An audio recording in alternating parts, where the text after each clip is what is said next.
everyone, my name is Tan Young Rong, and finally we are just reached the Central Market, and this is my group member.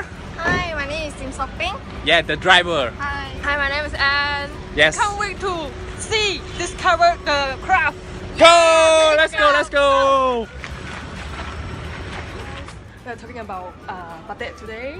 Now, batik is a wax resist dyeing of the clothes, which often do for the formal clothing or something like that. And they are using chanting for drawing. Hello, now I'm going to talk about WoW. WoW game is one of the traditional games of Malay since 100 years ago. It can be seen in the form of pattern and design available in the WoW.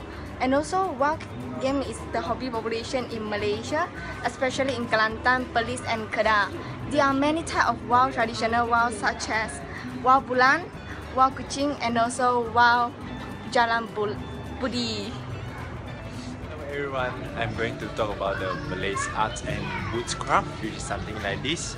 And actually they are made by the leaf and plants, and they are using the weaving techniques, which is like tie and dye, and they can make of all the furniture like plates, the woods, and like wallpaper, something like this. The wallpapers. Hello everyone, it's about 2:30 and we're just finishing visiting the Central Market. Yay! This is a very amazing experience for us, and I think that this experience help us gain a lot of additional experience and also knowledge that we can learn in the class, In the notes. In the lecture. And also, this journey helped us know how the old generation creative in their craft, and also how beautiful is the craft that make Malaysia proud of. Yay! And I feel so thankful, like the Opportunity. tailors. Yes, the tailors have given a good opportunity for us to know about more Malay's craft in the Central Market. And by the way, we love Malaysia! Yeah! Hi guys, I'm Sophia. I'm Sam. And for our trip, we went to Pasar Seni with our group. Yeah, we actually went with 3 cars though, like, so we actually met up here and then we went together. But we weren't, unfortunately, we weren't allowed to take videos in the place itself. So we're just gonna talk about our experience. Yeah, so over there we actually found out that there's actually a lot of arts and craft that is based on our Malaysian culture. And one of the stuff that we saw mostly is like batik. So there's like a lot of shops, they sell shirts, pants and all. They even sell like Bags, bags and wallets, everything. even children's clothes. So we can see that our surney is like mostly based on this kind of cloth and all. And then I think we should feature it more in our Malaysian market. And then There were even classes for batik there. There were a lot of tourists Yeah. because they are allowed to draw their own or maybe just color in the patterns that were already to available. make them more engaged into this kind of craft. So yeah, it makes their trip more like interesting and all. worthwhile and memorable. So when they come back, they have this piece of Malaysia that they can take home with them. Yeah. So yeah, that's all. So I think that we actually enjoyed a lot for this trip. Like the stuff that we wouldn't have to learn in the class. You know, like who would feature batik in a chapter, right? So yeah. And we got to bond with our group mates and make new friends, and it was really fun. And yeah, I would like to thank the lecturer for giving us this opportunity. Yes, thank you. Bye. In the reflective video, we are assembled into a group of 10 to make a visit at Pasar Seni in the city of Kuala Lumpur. In my point of view, there are many types of arts and crafts from different ethnicity in a small complex. For example, Malay batik, Chinese statue, Indian arts and souvenirs from each and every ethnicity.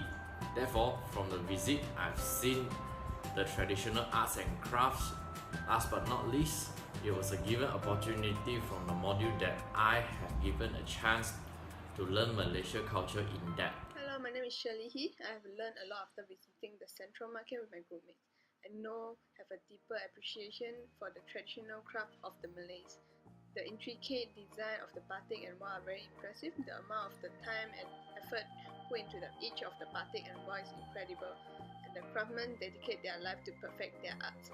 These traditional crafts are important to protect the identity and preserve the history of a civilization.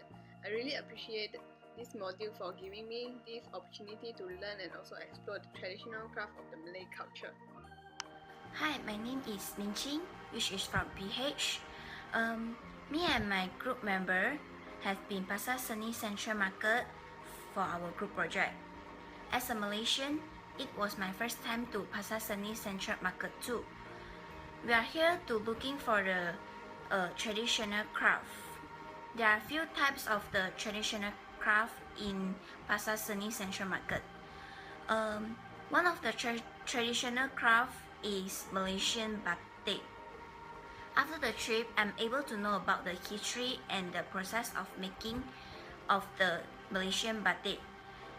The way they process of the Malaysian batik was really amazing and interesting. So that I think the Malaysian batik is really can be representing for our Malaysian traditional craft. Hi, my name is Tan Chao Z. I'm from BH. So in this group project, we have decided to go to Pasar Seni located at KL, which is nearby Petaling Street and also known as Chinatown.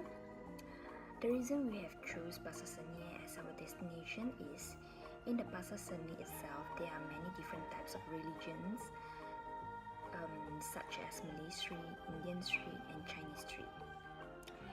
So, based on this street, which allow us to have more idea to work on it, but we are looking more on Malay Street, especially on their traditional craft.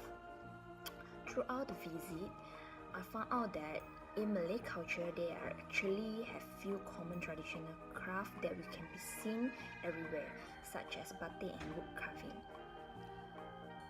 Based on these two crafts, they have similar motifs on the surface which represent different types of meaning. Basically, the motifs on the surface of decoration is known as messenger to be delivered to the Malay society. The motifs was inspired by one of the culture which known as Dongsun culture. Dongsun culture is basically uses the nature such as environment, flora and fauna to form a motif, as they believe by using motif of nature as much more complex and organized on the craft surface decorations. During the era, creating decoration motifs get inspired by Malay's life, which was surrounded by natural resources. In my opinion, to sum up this, Malay traditional crafts are focused more on the motifs as it represents how their lives was in the past. So those are the part of the information that I've learned during my visit. And there will be more information on the written report. Thank you. I'm Singkai, student from Bachelor of Science BS9. I would like to thank our lecturer Ms. Puting who actually give us a chance to do this group assignment with random people so we can know new friends and learn new knowledge at the same time. We choose to visit Central Market because it's a landmark for Malaysian culture and heritage. And then local handicrafts, antiques, and arts are found in abundance there. There are few methods to make traditional crafts such as tie and dye methods, printing methods of plants. Tie and dye methods is commonly used in making batik, and most common motifs are free-flowing design, flowers and leaves, and etc. But Malaysian batik depicting human or animals are rare because Islam norms forbid animal image decoration. And painting of letters of plants